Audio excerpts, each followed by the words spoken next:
ಜಮಖಂಡಿ ವಿಧಾನಸಭಾ ಕ್ಷೇತ್ರದ ಉಪಚುನಾವಣೆ ಹಿನ್ನೆಲೆಯಲ್ಲಿ ಬಿಜೆಪಿ ಅಭ್ಯರ್ಥಿ ಆಯ್ಕೆ ಸಂಬಂಧ ಬೆಂಗಳೂರಲ್ಲಿ ಸಭೆ ನಡೆಸಲಾಗ್ತಾ ಇದೆ. ಜಮಖಂಡಿ ಕ್ಷೇತ್ರದ ಮುಖಂಡರು ಕಾರ್ಯಕರ್ತರ ಸಭೆ ನಡೆಸಲಾಗ್ತಾ ಇದೆ. ಬಿಎಸ್ ಯಡಿಯೂರಪ್ಪ ನಿವಾಸದಲ್ಲಿ ನಡೆಯಲಿರುವಂತಹ ಸಭೆ ಬೆಂಗಳೂರಿನ ಡಾವರ್ಸ್ ಕಾಲೋನಿಯಲ್ಲಿರುವಂತಹ ಬಿಎಸ್ವೈ ಮನೆ ಅಲ್ಲಿ ಈಗ ಸಭೆ ನಡೆಸಲಾಗ್ತಾ ಇದೆ. ಜಮಖಂಡಿ ವಿಧಾನಸಭಾ ಕ್ಷೇತ್ರದ ಉಪಚುನಾವಣೆಗೆ ಸಂಬಂಧಪಟ್ಟ ಹಾಗೆ ಏನು ಶಾಸಕರಾಗಿದ್ದ ಸಿದ್ದು ನ್ಯಾಮಗೌಡ ಅಪಘಾತದಲ್ಲಿ ಅಕಾಲಿಕವಾಗಿ ಮರಣವನ್ನಪ್ಪಿದ ಕಾರಣಕ್ಕಾಗಿ ಸ್ಥಾನ ತೆರವಾಗಿತ್ತು.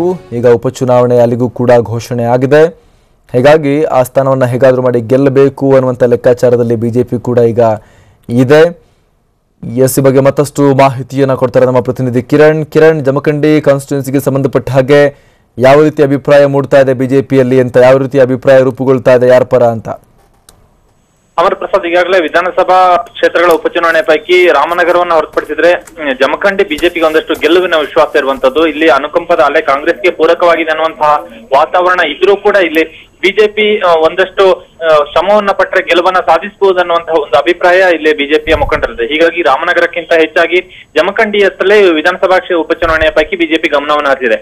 ಹೀಗಾಗಿ ಇವತ್ತು ಯಡಿಯೂರಪ್ಪ ಬೆಂಗಳೂರಿನಲ್ಲಿ ತಮ್ಮ ನಿವಾಸದಲ್ಲಿ ಜಮಖಂಡಿ ಕ್ಷೇತ್ರದ ಮುಖಂಡರ ಜೊತೆ ಒಂದಷ್ಟು ಮಾತುಕತೆಯನ್ನ ಸಮಾಲೋಚನೆ ನಡೆಸೋದಕ್ಕೆ ಜಮಖಂಡಿ ಕ್ಷೇತ್ರದ ಬಿಜೆಪಿ ಮುಖಂಡರನ್ನ ತಮ್ಮ ನಿವಾಸಕ್ಕೆ ಕರೆಸಿಕೊಂಡಿದ್ದಾರೆ. ಹೀಗಾಗಿ ಕೆಲವೊಂದಷ್ಟು ಬಿಜೆಪಿ ಮುಖಂಡರು ಜಮಖಂಡಿ ಕ್ಷೇತ್ರಕ್ಕೆ ಸಂಬಂಧಪಟ್ಟಂತಹ ಮುಖಂಡರು ಈಗಾಗಲೇ ಬೆಂಗಳೂರಿಗೆ ಆಗಮಿಸಿ ಯಡಿಯೂರಪ್ಪನವರ ನಿವಾಸವನ್ನು ಕೂಡ ತಲುಪಿದ್ದಾರೆ.